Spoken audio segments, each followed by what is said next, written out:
Thank you doctor.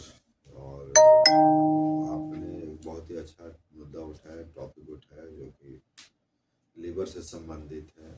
और आए दिन जॉन्डिस या हेपेटाइटिस, फैटी लीवर या उससे और एक स्टेप आगे चलकर हम सिरोसिस की बात करते हैं। तो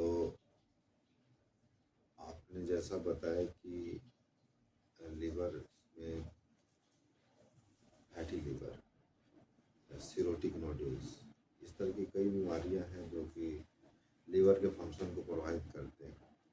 तो आज मुख्यतः मैं सिरोसिस पर भी बात करूंगा, क्योंकि पहले भी हम लोगों ने काफ़ी हेपेटाइटिस वगैरह पर चर्चा किया है।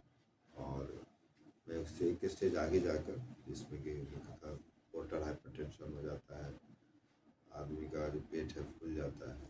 एंड हमने देखा है कि उस केस में कई बार पेशेंट अनकॉन्शियस भी होने लगता है। तो सिरोसिस जो कि एक scaring of liver tissue, parenchyma का स्कैरिंग हो जाता है और वो नोड्यूल्स बनाता है, लिवर के फंक्शन को आगे चल के पूरा डैमेज कर देता है। और ये देखा गया है कि मैक्रो नोड्यूल्स, कई तरह के नोड्यूल्स मिलते हैं जो कि अल्ट्रासाउंड से कुछ हद तक और सी टी स्कैन से भी काफ़ी हद तक डायग्नोसिस कर पाते हैं।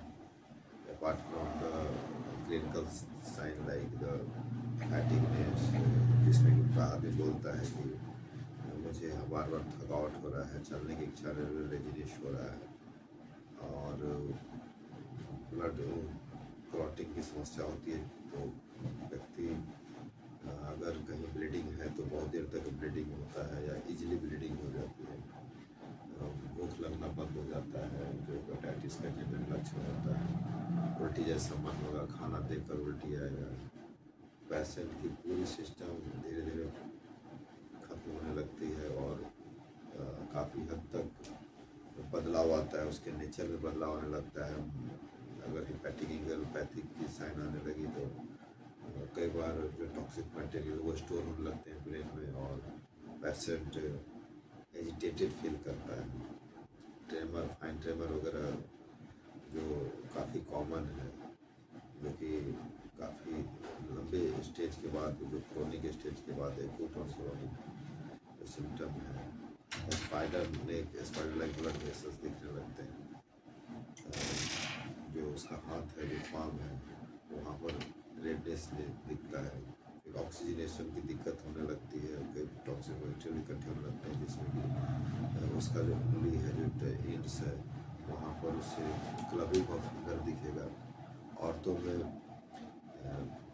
अर्ली मेनोपॉज आने लगता है, लॉस ऑफ मेंस्ट्रुएशन, चूँकि हार्मोनल चेंजेज जो वी नो कि कई तरह के हार्मोन्स का या तो सेंटर है या मेटाबॉलिज्म होता है। तो वहाँ पर देखा गया है कि खास करके पुरुषों में भी, अपार्ट फ्रॉम मेनोपॉज नाम आता है, पुरुषों में वो कई बार जो सेक्सुअल हार्मोन्स है, जो एस्ट्रोजन की जो समस्या है, टेस्टिकुलर डैमेज होने लगता है, श्रिंकेज होगा, ब्रेस्ट इनलार्जमेंट होने लगता है पुरुषों में, और गायकोमास्टिया एक कॉमन सिम्टम है।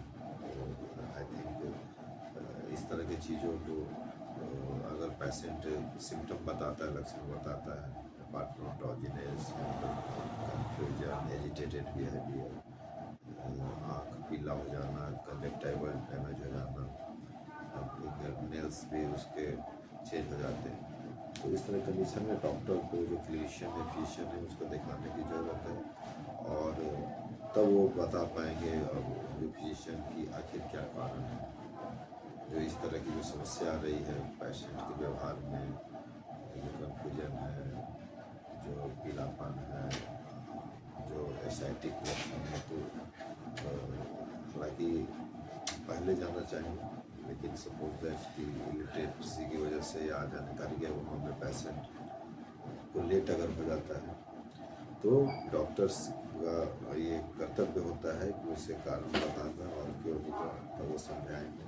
तो हमने देखा है कि बहुत ही कॉमन कॉज जो इंडिया में पाया जाता है, जो ग्रामीण इलाकों में देखा गया है, जो अल्ट्रासाउंड में भी दिखता है, जिसमें कि वो ताड़ी का या दारू का हिस्ट्री देगा। ग्रामीण इलाकों में बहुत ही पुअर लेवल में जो लोग हैं वो विदाउट प्रॉपर फर्टिलाइजेशन और बिना साफ सफाई के जो अल्कोहल का यूज करते हैं, गंदगी, उस केस में देखा गया कि लीवर एब्सेस, कई बार अल्ट्रासाउंड में फाइंडिंग आता है फैटी लीवर भी आता है।